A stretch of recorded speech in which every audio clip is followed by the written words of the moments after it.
Okay guys, so another day, another video, another day, another review. May nag-comment kasi sa isang video ko, paano daw ba magkilay? Ayan. So itong video ay dedicated sa'yo, Jobel. Tuturo ko kung paano ba ako magkilay. So there are two ways kung paano ako magkilay. Yung pang everyday kilay ko and yung pang pack na kilay kapag kami pupuntahan akong event like graduation, ganyan. So, two products din yung gagamitin natin. Yung pang everyday ko ay itong JMCY na JMCY na eyebrow pencil, and yung pang yung isa, yung pang pack ko na kilay is itong LA Brow Pomade in the shade dark brown. So, unahan natin yung pang everyday natin. Bakit eyebrow pencil for everyday? Mas madali kasi siyang i-shape, mas madali siyang gamitin compare sa mga liquid, sa mga ganto, sa mga pomade. And madalian lang naman eh. So, no need nang mag-effort pa ng bonggang-bongga. So, ang ginagawa ko pag nagkikilay ako is nag-start ako dito sa gitna. Hindi tayo mag-start dito, hindi doon. To make it look more natural, dito tayo mag-start sa gitna dahil dito yung part ng kilay ko na kalbo. Hindi lang halata, pero kalbo po siya. Ayan. Sundan lang natin yung natural shape ng ating kilay. Ayan. Pag naalagyan ko na yan, sa taas, dun din.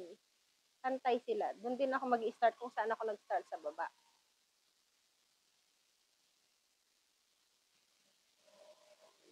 Ayan.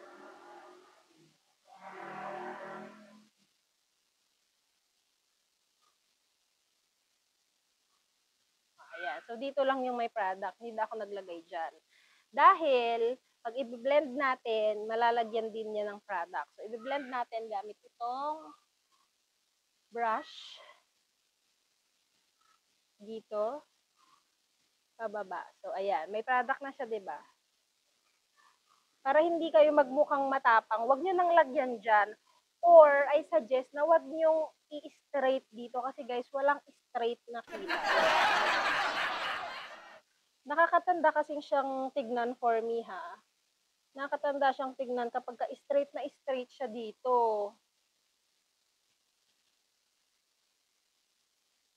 Ayan. So, okay na, di ba? Very easy. Linisin nyo lang yung mga edges, and yan. Ngayon, kung nakukulangan pa kayo at gusto nyo pang lagyan dito, okay lang. Pero, wag nyo siyang ilalagyan ng, as in talagang dodrawingan, guguhitan. What I do is, ganyan lang siya, upward stroke, na hindi masyadong madiin. Ayan, and then blend. And then, yun na. Ganun lang siya kadali.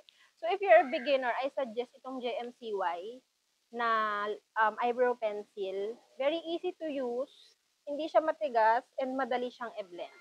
Next naman is yung ating pack na pangkilay.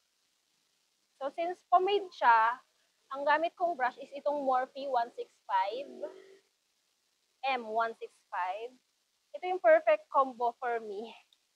Kasi ang nipis-nipis nung brush niya, ayan, perfect siya sa precise na pagkikilay. So, same lang din naman ng procedure, magkaiba lang sila ng product. So, I start again dito sa gitna, going doon sa baba. Susundan lang natin yung natural shape ng ating kilay. Ganon din sa taas. I start sa gitna, going down.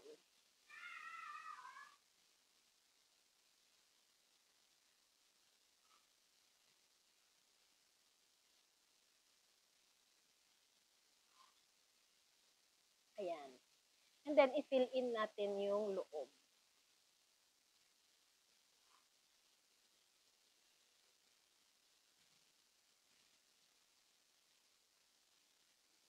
Ayan. So, pag na-fill in na natin, kuha lang tayo ng brush, ng GMCY na brush ulit, to blend the product.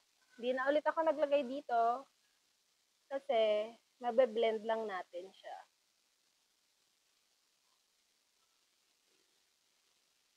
Ayan.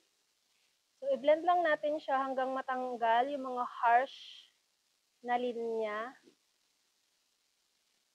So, don't worry, huwag kayong mag-worry kapag nagkamali kayo kasi lilinisan natin yan later. Medyo madaming proseso lang itong isa kasi syempre, kailangan mong i-match yung makeup mo doon sa kilay mo.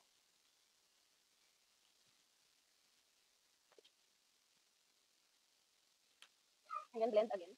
Blending is the key. Parang hindi siya mukhang harsh. Dapat lahat well blended. Ayan. So, okay na sa akin yan. So, what we do next, ilinisin natin siya gamit ang concealer. Kung wala kayong concealer at meron naman kayong liquid foundation na full coverage or kahit na hindi siya full coverage, pwede nyo siyang ipanglinis. So, ang gagamitin ko is Pink Flash na concealer. And I suggest yung gantong mga brush ang gamitin nyo, yung sobrang nipis, para precise siya. Or even, pwede din to, itong pa-square. Dito lang ako kukuha sa mga sawan. Kasi hindi naman natin kailangan ng madami. Ang gagawin lang natin is lilinisin natin yung baba.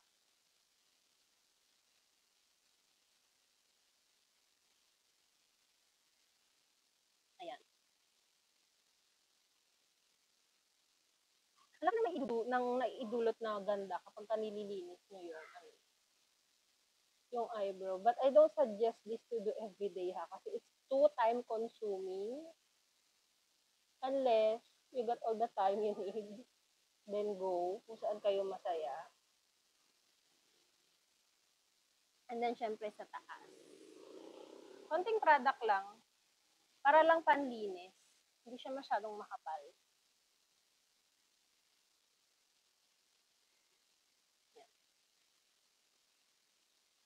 And then, blend lang natin.